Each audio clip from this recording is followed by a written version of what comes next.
I had a phone in my pocket, and I remembered that. So I went to reach my phone to get a bit of help, and not being able to move any part of my body, that was sort of the point in time where I thought, something's seriously wrong here.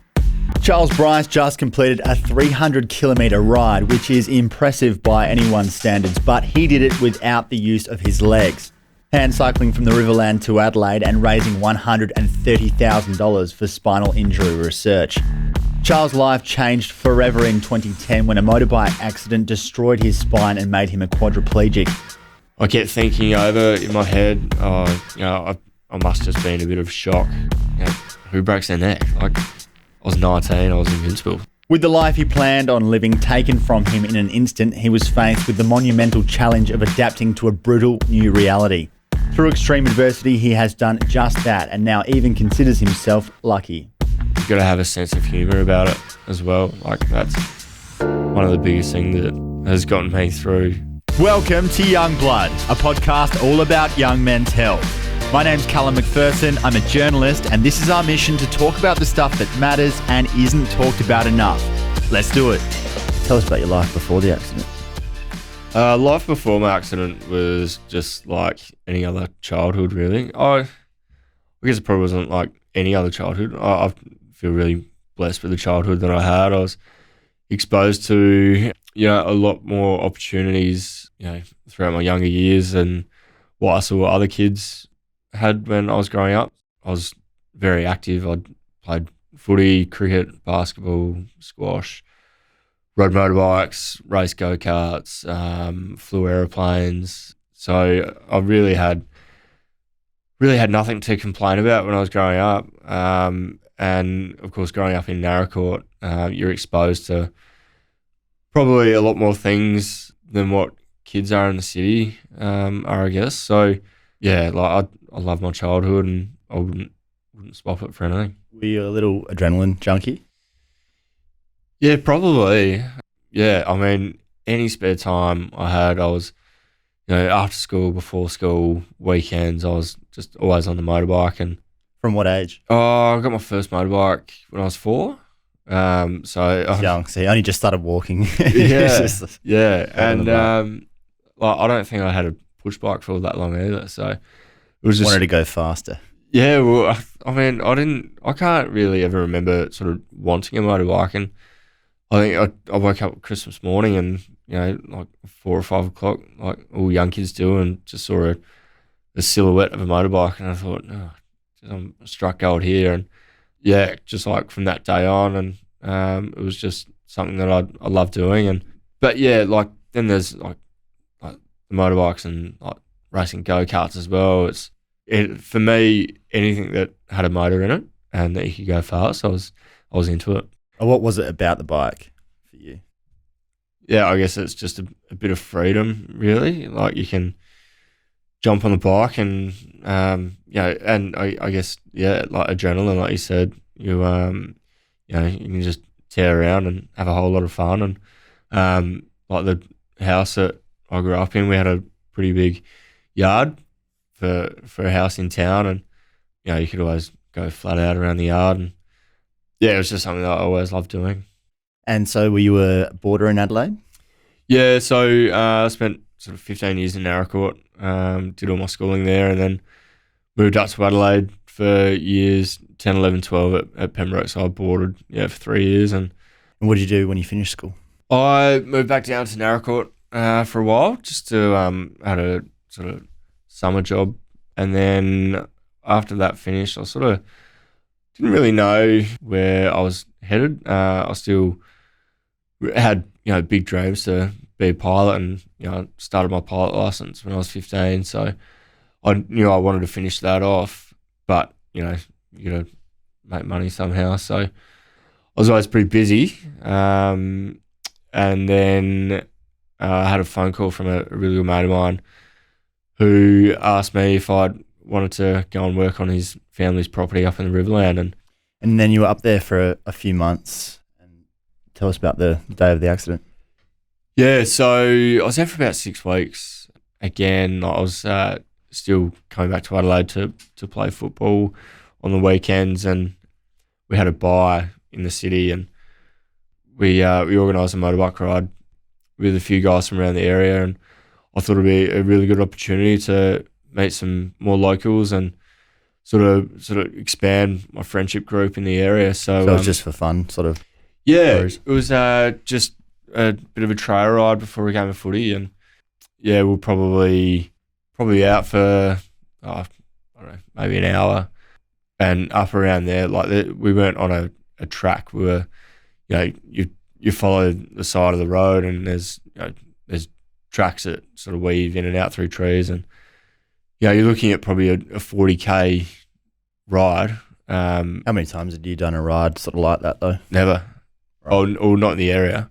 It was the first one, and that was probably the only point in time where I hadn't owned a motorbike. So I was riding the farm bike, which is heavier and slower than what all the other guys were riding. So I guess from the outset, I was at the back of the pack, and I didn't really know where I was going either. So But you're a very confident rider. Obviously, been doing it all your life. yeah, I was confident in my ability. Yeah. I knew that I wasn't going to be keeping up with them, so I just sort of rode to my ability on the bike that I was on. But yeah, probably 5Ks from home, maybe was just coming around a bit of a bend in the track, and there were a few successive bumps which progressively got bigger, and the front wheel of my bike dug into the one of the mounds, and I guess again being a heavier bike, the front wheel dug in and sent me over the handlebars, and I landed on my sort of head and neck, and broke my neck, which has left me a quadriplegic. Do you remember hitting the sand?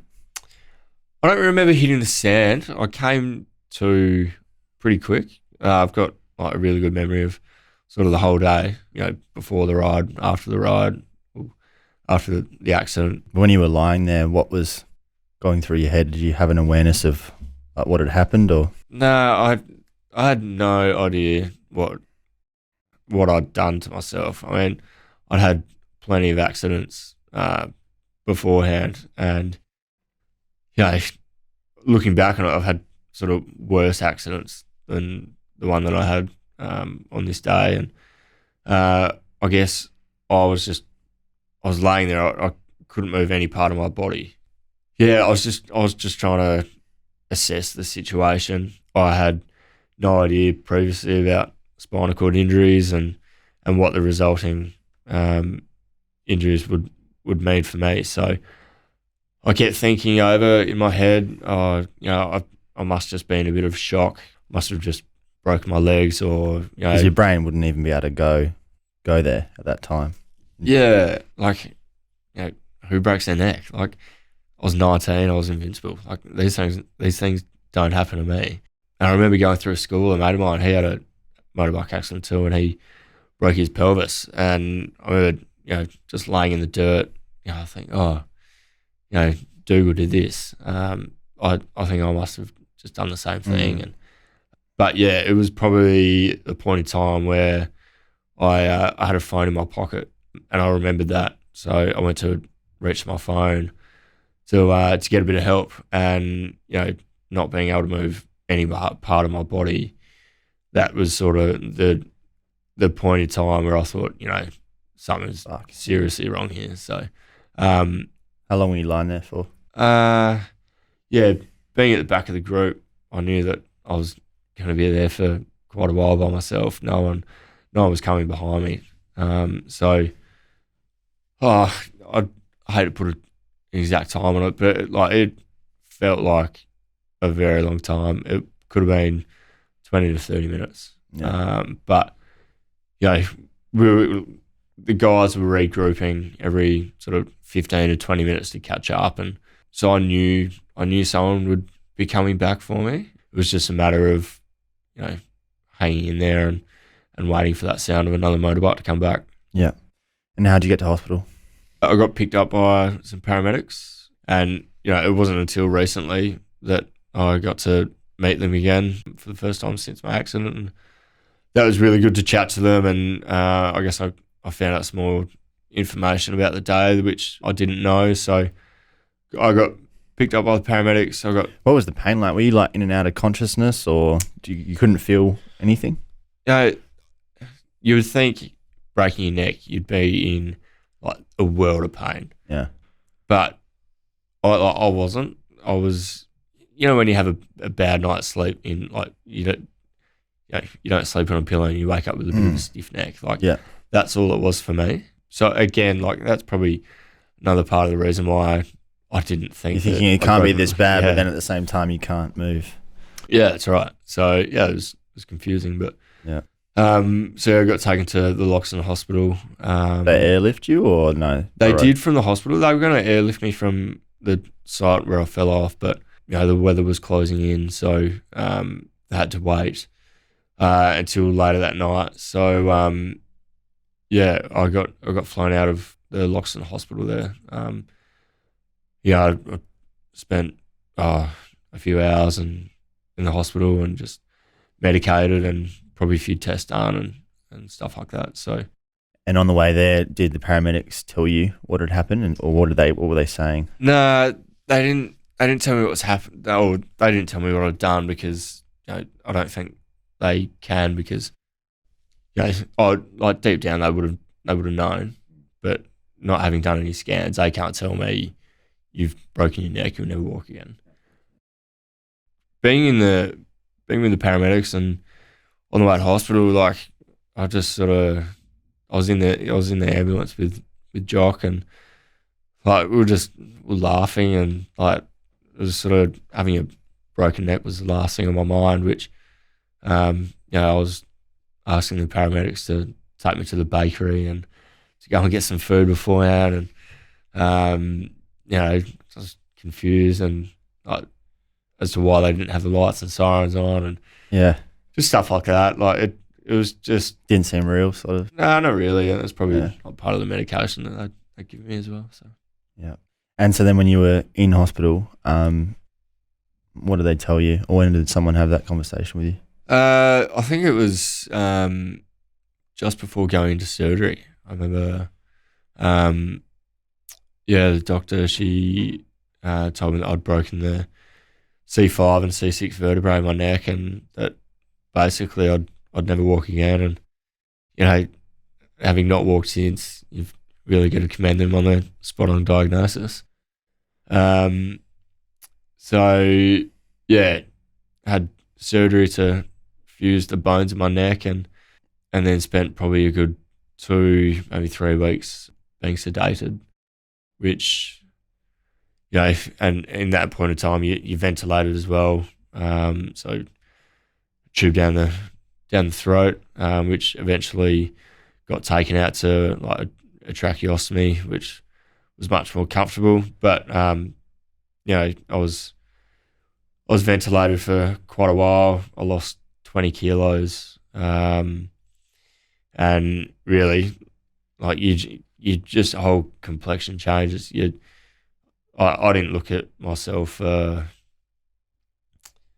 would have been 3 or 4 months. I just avoided sort of any mirror that I could, just because I knew in myself that I'd changed completely. I'm not sure whether like a part of that was a bit of denial as well, or just slowly coming to terms with what's happened. And you're lying there, but your mind's working. So what was that? That must have been torture. It was tough. Like, no doubt, it's been the toughest thing that I've ever been through. But at the same time, like it's also been really good. Going through hospital, I'd always had people, visiting me. The waiting room was always full of friends and family. So having that revolving door of people coming through, I guess it takes your mind off things. And like everyone was so supportive, which for me, like it just made things so much easier. And it's something that you can't really you can't take for granted, because if I don't have the people and the support around me, then I can't tell you where I'd be. It just makes things so much easier. When the doctor said you'll never walk again, how did you take that? Oh, I think I just remember like bursting into tears, and that was sort of the first time that shit, this is real. So you believed it? Oh yeah, I'm yeah, I believed it, and I've never been one to be like this is bullshit. I'm gonna walk out of hospital like I'm gonna be the 1% that walks out. Like I'm gonna do it. My hard work and determined. Like Because you hear that, that's sort of a typical story that you sometimes hear with these sorts of yeah, things. and like hope is like just such a dangerous thing, and like I don't know. I'd play the cards that are in front of me, and like if I go into hospital and rehab thinking like I'm going to be the one that walks out of here, like, and that never eventuates, then you're already mentally a step behind where you should be. So I just sort of took things as they came, and I think that really helped me as well. And I knew I wasn't going to walk again because I couldn't lift my hand to, or I couldn't lift my arms to, to scratch my nose, to brush my teeth, or do any of that sort of stuff. So, I just carried on with what I could, and I probably had a few goals, which one of them was to push myself out in a manual chair, which was really important for me. And it's just all those little things that you regain sort of throughout hospital and rehab that makes things easier. What about your family? How did they take that? Were they there with you when the doctor first said that? Yeah, so I think Dad was in Narracourt on the weekend, and I think Mum and one of my sisters were in Adelaide, so they got the phone call, and then like met me at the hospital that Saturday night.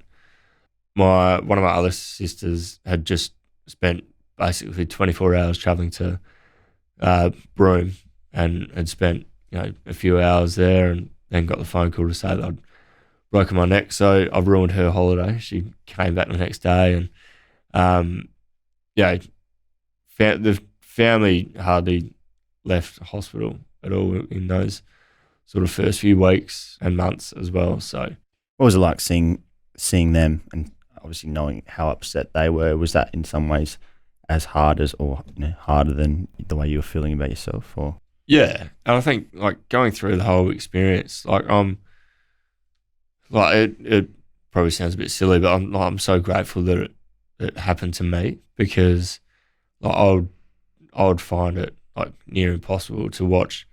Like I've got 3 sisters, so I'd find it like really, really hard to watch them go through what I'd gone through. So I find it much easier to go through it myself and then having to watch other people do it.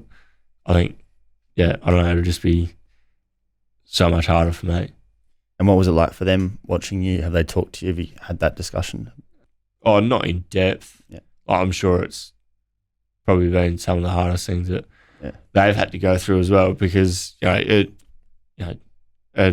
broken neck or a broken back, it doesn't just affect that individual. It's their friends and family as well. Like my family had to make huge sacrifices in those early days, and still do now. So, and that's, I don't know, it's family. I guess it's just what you do. Yeah. And so mentally, where were you at that point? I've always been pretty good mentally throughout the whole, 9.5 years now. I can probably remember like 2 or 3 days I was in ICU, and like I just had enough. Like I didn't want to see anyone except like family. I didn't want to see like close friends. I didn't want to see like people that I wasn't really close with. Like you have a lot of those people come through and want to visit you, which like is fantastic. It's great. But yeah, there were just like a few days where I didn't want anything to do with anyone. Like, just put me in a room, let me like finally sort of come to terms with what's happened. Like, and it was probably like the first time where I'd like actually like had a good tear about it and just sort of like get it all out.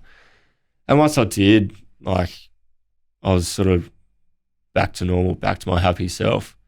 What was that process of coming to terms with it and accepting it like? Like, was it, having that cry and then being like, all right, or did that happen a whole number of times? Did you wake up and then remember that you were disabled and then go through it again, or what was that like? Yeah, I don't know, it's tough.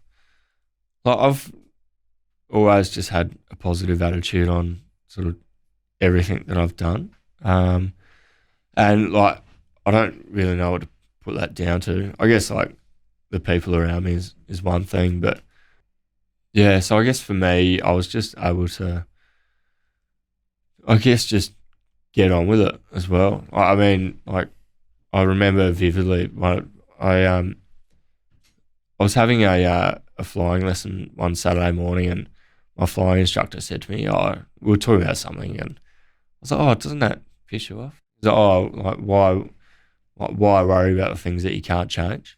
And I just remember him saying that, and I sort of I've carried that through because like it's true. Like, what else? Like, if you can't change anything, sort of, there's no point, fussing or worrying about it. So yeah, I try and just sort of remember that of all aspects of life, and my situation is not going to change, so might as well make the most of it. So what became your attitude with, like, what did you decide you wanted to do from there? I think I've always just wanted to like get better, get healthier, get stronger. But yeah, I guess also just like keep in mind what was possible for me.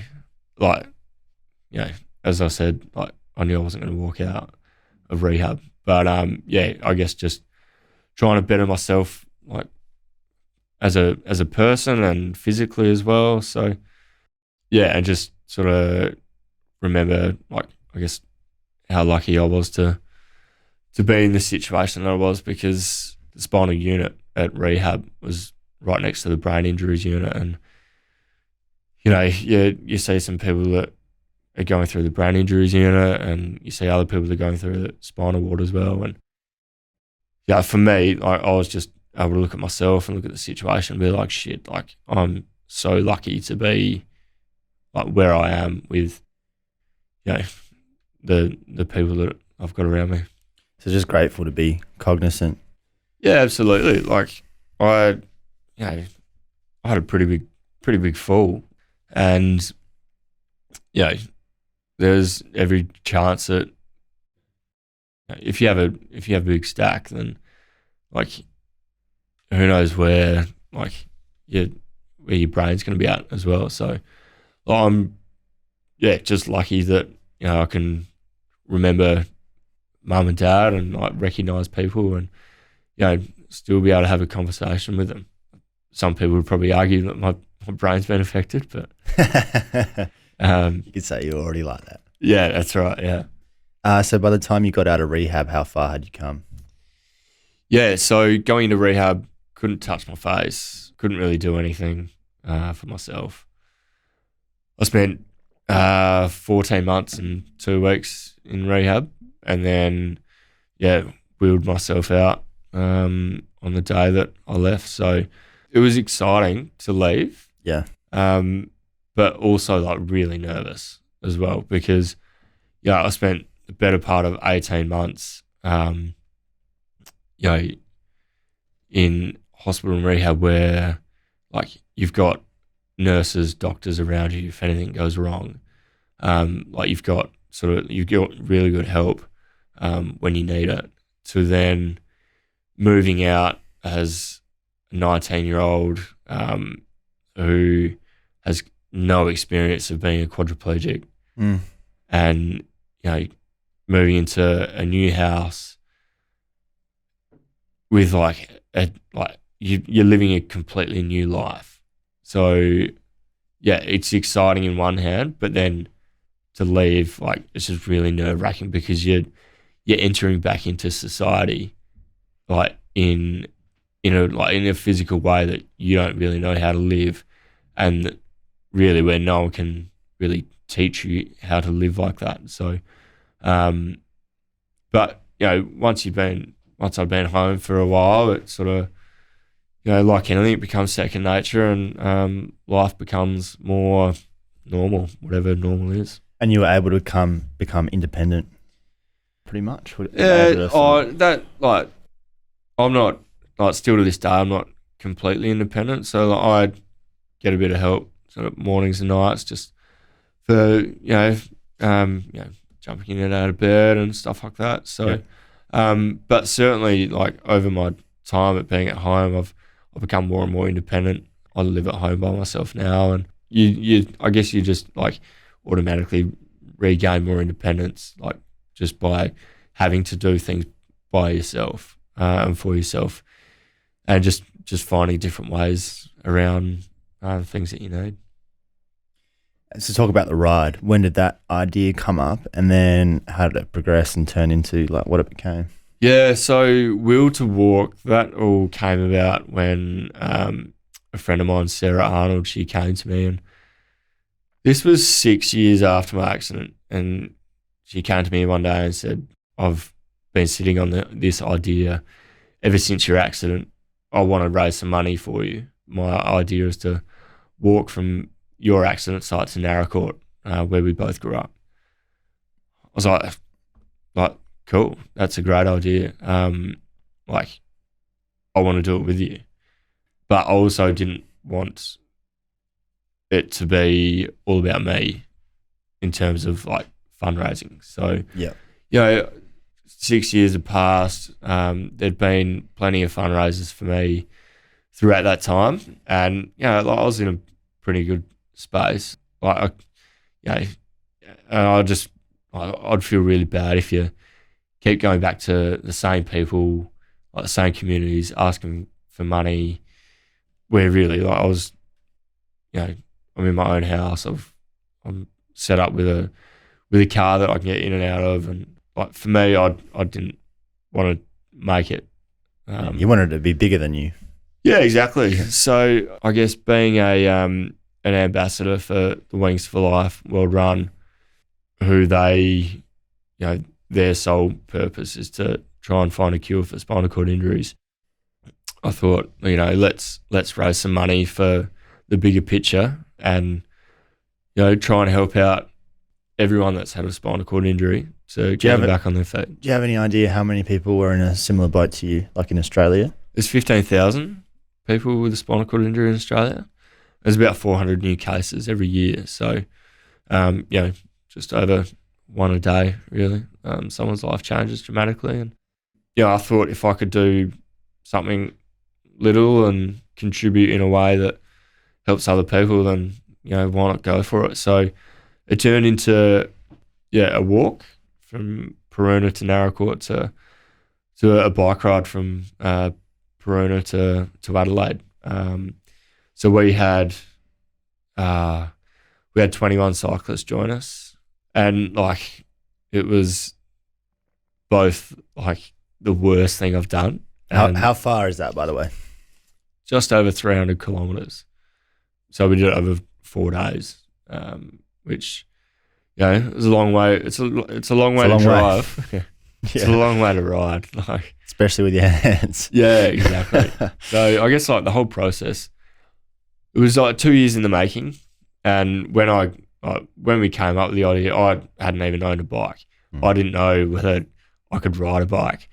I was really fortunate enough to have some funding for the bike, because you don't get much change out of $27,000 for a hand cycle. So it's a lot of money to outlay when you don't know whether you could ride one or not. But luckily I was able to do it. So 300 kilometres. We went from the site of my accident into Loxton, which was And was that the first time you'd been back there? It was the first time I've been back to the site of my accident. I went back to the actual site the day before, did a bit of filming there, and I was there with Dad and Jock as well. So what was that like?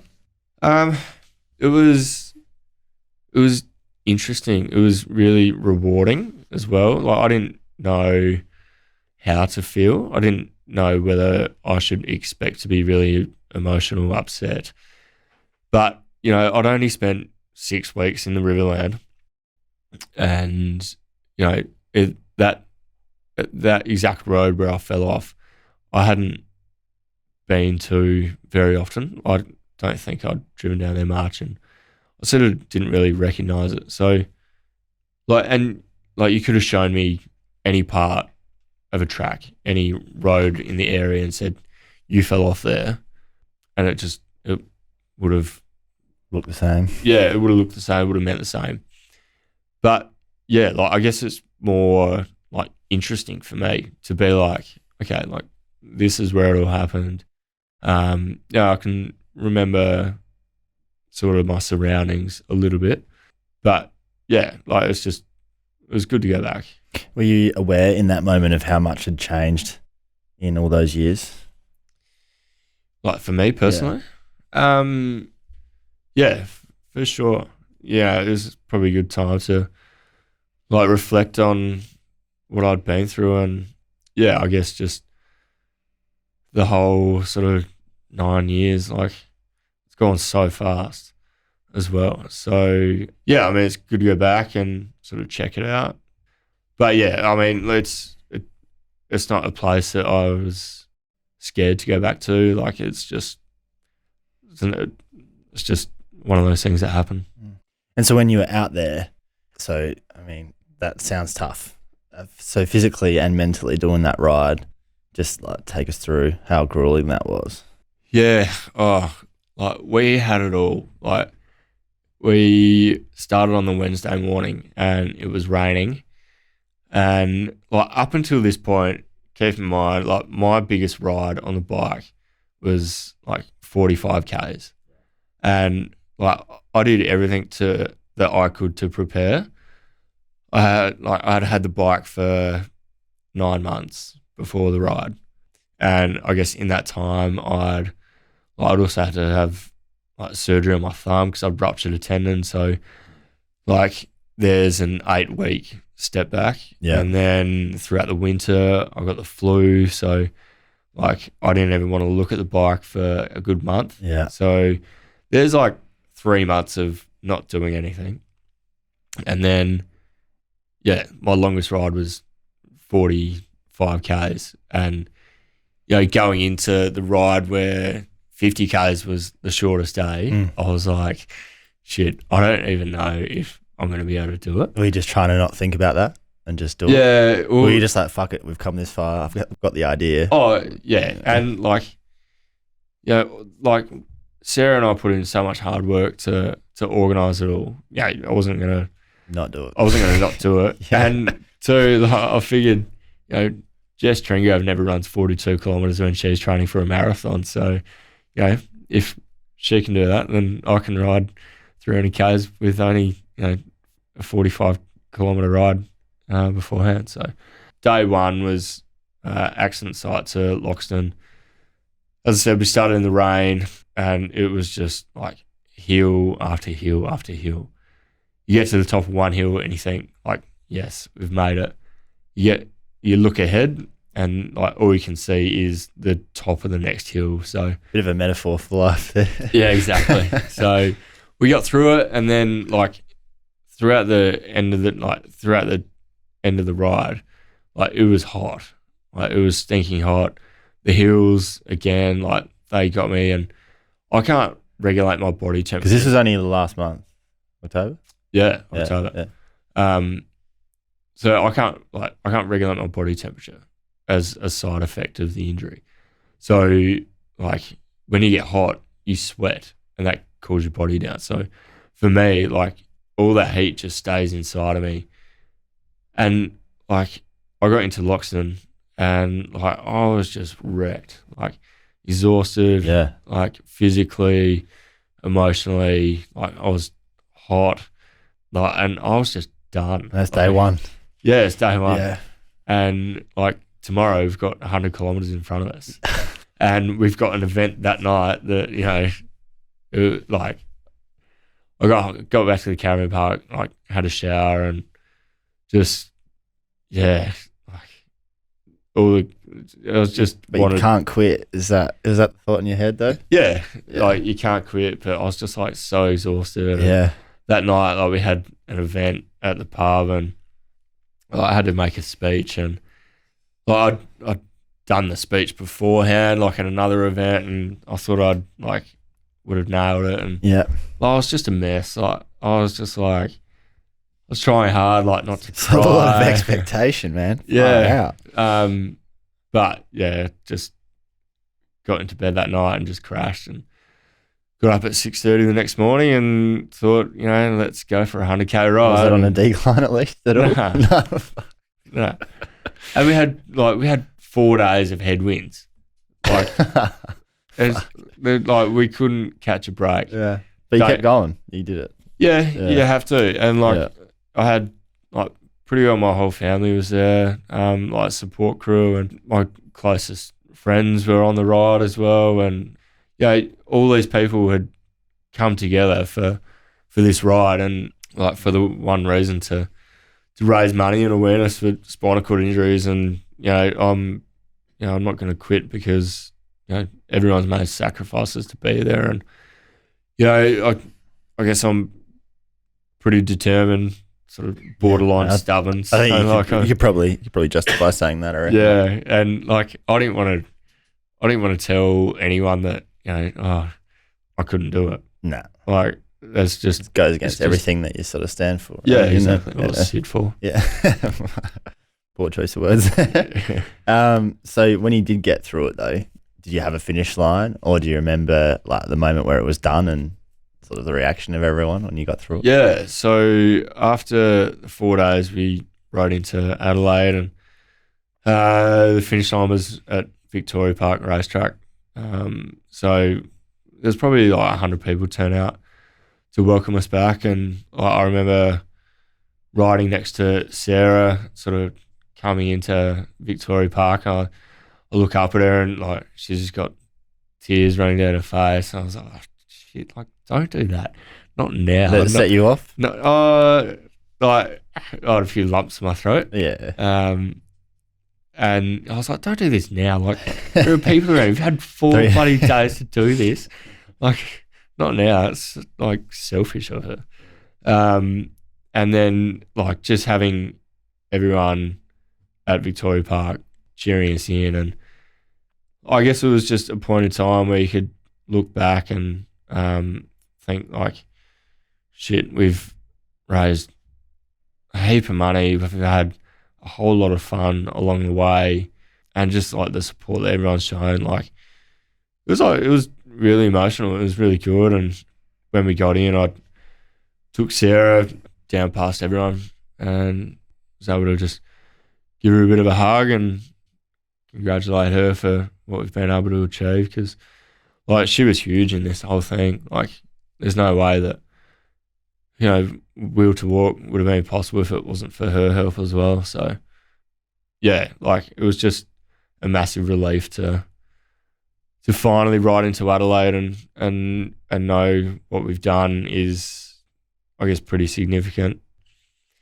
and that will hope change the lives of plenty of people that already have a spinal cord injury, but also that the people that don't yet already, because there's people out there walking the streets now that may not be in 12 months' time, and they don't discriminate. So, and you raised some serious cash. Yeah, we raised 130 grand, which going into it, our target was 100, and I sort of picked 100 grand because I'd looked at what sort of other fundraisers had done, and they had like some of the big ones had far excelled 100 grand, and I was like, oh, if they can do it, like we can too. Yeah. And it wasn't until like you really get into the whole process of, raising money and finding sponsors and putting the idea out there, that you realise that like this is hard work. Yeah. Like, it's so There's hard. a lot more goes into it than just doing the ride. Yeah, absolutely. So, for Sarah and I, raising 100 grand is a pretty good achievement, but like also recognise that it's not because of us. It's because of like everyone out there who was so generous with their time and with their money, and it's the people that donated the money. It's all because of them. It's not because of myself or any of the other riders. It's just all the people that have banded together and that have wanted to help out. What's kept you going through all this? Life doesn't stop. Like, the sun's going to come up tomorrow, and you've just got to get on with it, because you don't really have any other options. And I don't want to be stuck at home, sitting in a dark room for the rest of my time. Like, that doesn't sound fun for anyone. Yeah. I just want to continue with my life as best as I can. Like, I've been thrown a curveball where I couldn't, I'm not going down the pathway that I thought I would be when I was 18 or 19. So, you got to find different avenues to have fun and to make a living. So, life doesn't stop, and you just gotta make it what it is. So, have you found those ways to have fun, and what kind of enjoyment do you draw out of your life now? What are the things that really mean something to you? Yeah, like, I was such an active person before the accident. Like, sport was my life, and now, like, it took a while for me to find like new hobbies, because like I think being a quadriplegic, like, it's quite difficult to find like new hobbies that are like, I guess, accessible and common as well. So I started playing wheelchair rugby, a few years after my accident, and that was great fun. Like, I was able to meet a new bunch of guys, and then like you're playing this like fierce competitive ball game on top, which you've been missing for a long time. Yeah, like, I'm such a competitive person, so it was just a lot of fun to be able to get in a chair, and like, if you've never seen wheelchair rugby, like, it's just basically wheelchairs just smashing into each other. Yeah, it's basically rugby. Yeah, exactly. So there was that, and just, I guess, like, my love of like flying and aviation, I got into remote control planes and realised that I wasn't very good at that. Yeah. So, but then like the whole like drone phase came along, and I sort of got into that a bit and started up my own business doing aerial photography a couple of years ago. And then like, cycling has been my new hobby, where it's a hobby, but there's also the competitive side of it as well. So, and you must have got a lot of self-belief out of doing that event that you did as well, in terms of what you can do with hand cycling, like, after going all that way. Yeah, like, I didn't think that I was going to be able to sort of complete sort of as much of it as I did. Yeah. It just sort of opens new doors, which I'm pretty excited about for the future, and again, like, you just get to meet new people through cycling, and it's just a way that I'll be able to get back in a competitive sport as well. And so, what are you striving for with the cycling? So every now and then there's a few races around Adelaide, but I guess for me, in the classification that I'm in, like, I think I'm the only one in Adelaide or SA that is hand cycling. So as far as the competitive side in Adelaide, like, there's not much going. But like, coming up in January, there's the national championships, and then I sort of look a couple of weeks after that, there's a paracycling race at the Tour Down Under, which like is the first one ever to be at the Tour Down Under, and there's 10 grand up for grabs, which yeah, it's just huge for, So you'll for be in that? paracycling. Yeah, I'll be in Yeah. that. Yep. So it's a handicap race. I'll be racing against people like paraplegics with, other like hand cyclists and so every sort of category. And then just they'll handicap it, but like it's opportunities like that for the sport as well, because I don't think there are many events where you get the chance to win 10 grand, not for a paracycling race as well. So what's the training like now for you? pretty busy. So I'm in the gym anywhere between sort of 2 and 4 times a week, and then I'm on the bike 4 times a week as well. What are you doing in the gym? So strength and conditioning twice a week, and then I'll go to another gym and do maybe a little bit more cardio. But then there's like the time to like work with physios and like get a bit of recovery in, and the 4 times on the bike throughout the week, just to sort of really push it hard. So, and then you got all the other stuff you got going on as well, work and this and that too. So. Yeah, so working 2 days a week at the ABC. So yeah, life's pretty busy. Fit a lot of different things in, but it's all worth it, and it's all achievable. What about relationships? Have you got some time for some love in your life? There's always time for that, isn't there? You got to make time for that, sure. Exactly. Have you met anyone since having your accident, or? Yeah, like relationships are still achievable, albeit a little bit different to your regular relationships. So I guess for me, like I've probably had 2 relationships since being in a chair, and I guess going into it, like it's like for me, it's like quite nerve wracking now, I guess. Like, and I've always sort of been like confident in that area. Yeah. But like opening up to someone, and I guess a lot of the nervousness comes around like wondering what they think of your situation, and like because you've got to be like pretty vulnerable, and like you've got to let them into like some pretty like detailed aspects of your life now, and like they're not always pretty. No. So like I guess for me, like it's like nervous sometimes, but I figure too, like stuff it, like if that, I don't know, if the person's, I don't know if worth it is the right word, but like you just pull those barriers down, and you think, just let them know, and if they're cool with it, then they're probably worth hanging around for a little bit longer. And you found that has been the case on some occasions, or? Like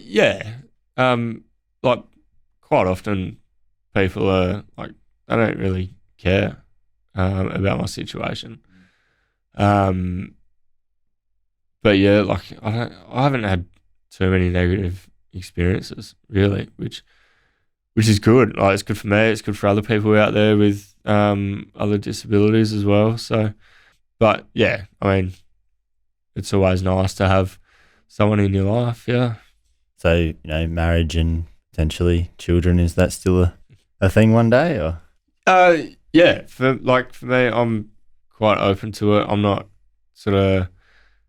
ready to settle down. I'm not looking to, find the next person that wants to marry me and have my baby. Yeah, that's right. We won't put this out there as an ad for that. That's all good.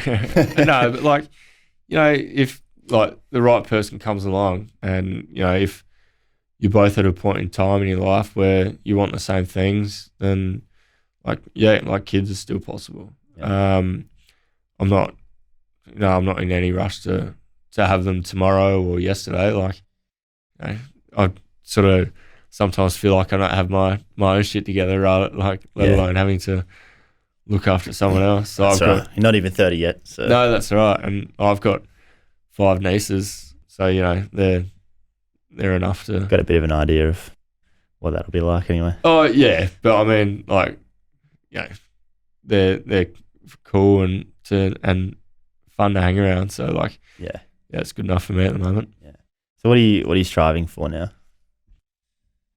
I guess, like, for me, I just want to get my life back on track. Like, not back on track, but like, I've just, got my first proper job, I guess. So I want to make a good go of that. You know, it's been 9 years out of the workforce and it's something that's really important to me to get back into. But then there's also like the cycling side of things as well, and taking that sort of rather seriously. And Tokyo is probably out of the question at the moment, but you know, looking forward, like, hopefully, you know, the Paralympics are an option. That's where I'm at the moment as well. Like, I still really want Will to Walk to continue raising money and awareness for spinal cord injuries, where we're probably just in the process at the moment of working out what we're going to do next, and it probably won't be a ride from my accident site to Adelaide again, but it'll be hopefully something as enjoyable and as physically demanding and grueling, and hopefully it's something that, you know, we can, you know, replicate in terms of money raised as what we've done this year, because, you know, the 130 grand that we raised today, that's able to fund like one study for a whole year. So makes a difference, yeah. Oh yeah, absolutely, and it's probably something that I've become really passionate about in the last sort of 2 years, where, you know, beforehand I wasn't really interested in it because, you know, I was just happy with my life. You know, I was pretty happy and content with how things were, and, you know, as I said earlier, like, hope's a dangerous thing. But, you know, I guess now, if I can do something to help change the outcome of spinal cord injuries, and, you know, I'll have a fair crack at it. How do you see your accident now when you reflect on it? It's obviously been like tough, and like you wouldn't wish it on your worst enemy, but at the same time, like, it's probably been one of the best things that's happened to me. I feel like I've probably become a better person because of it. I've been exposed to you know, opportunities that I wouldn't have been able to beforehand. I've met people that I wouldn't have been able to meet before, and you know, the people that I wouldn't have been able to meet beforehand, like, you know, some of those people are, you know, the most important people in my life. So I don't look at it as a negative thing. Like, I'd probably just now look at my life as, you know, and being in a wheelchair as just an expensive hobby. What would you say to someone in a similar situation to yours who thinks that things are never going to get better? Yeah, like, giving advice is really tough, because, like, I find like a spinal cord is a bit like a fingerprint. Like, it's so unique, like, and everyone's situation is unique, and you know, it's not just about you know, their physical outcome. Like, it goes back to like family, like family dynamics, and I guess like a bit of financial situation as well. But like, just, I guess, always just try and surround yourself with people that are going to make your life better and more enjoyable. And, you know, you've got to have a sense of humor about it as well. Like, that's one of the biggest things that has gotten me through life, and just like, yeah, life doesn't stop. So just try and make the most of your situation, whatever that may be. That's powerful, man. So, it is. Well, it is. I don't know. Yeah. Oh yeah, you got to do it. You're a humble cat. Well, I try to be. Yeah.